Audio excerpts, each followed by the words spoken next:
But the idealism and energy of youth is not predictable.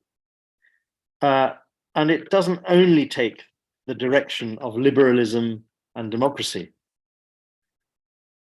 The fanatical determination of some of the older generation in the Northwestern world, in which I would include the UK, to impose their political and social models on the Southeastern world has undoubtedly caused some young people to turn towards more conservative and autocratic models, which is the precise antithesis of what we usually imagine that young people want.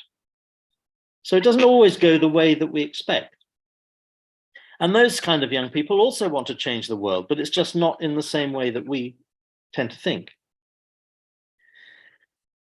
We're seeing that in Europe. We're seeing it in America, as I said. I'm sure it's a feature of life pretty well everywhere. And even trying to change things is not straightforward. What happens when you try? Various things may happen, and they're not always very encouraging. You might get frustrated. You might give up. You might become cynical. You might be bored, marginalized, criminalized, radicalized, or at best, as I say, immersed in that kind of youth culture, which becomes its own exclusive domain, a little bubble which has no more contact with the outside world. You might become a revolutionary in the classic sense, take up arms, try to bring about change by force. I definitely hope not, and I'm not encouraging that, but some do. Or you might decide to adapt to the system and work within it, and you hope to drive change from the inside.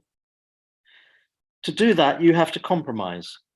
And more likely than not, you eventually become the system, and you replace those who were there before you. You forget actually what it means to be young.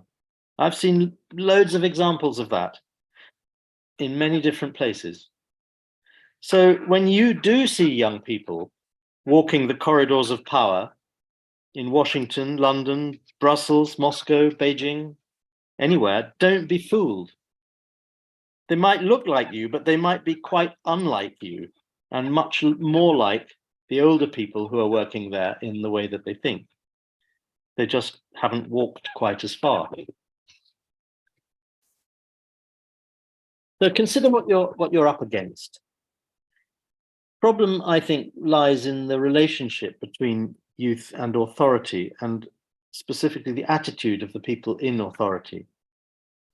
What happens to people as they get older, richer, more attached to the patterns of the establishment and their own authority? I think they tend to forget about being young, and they lose interest in it. And that can actually happen at a much younger age than you might expect, because I know plenty of people who've been middle-aged since their childhood. And I'm sure you've met those kind as well. They lose interest in changing things because the status quo becomes identified with their personal interests, and they forget who they used to be. So there are some fine examples of that in my country these days.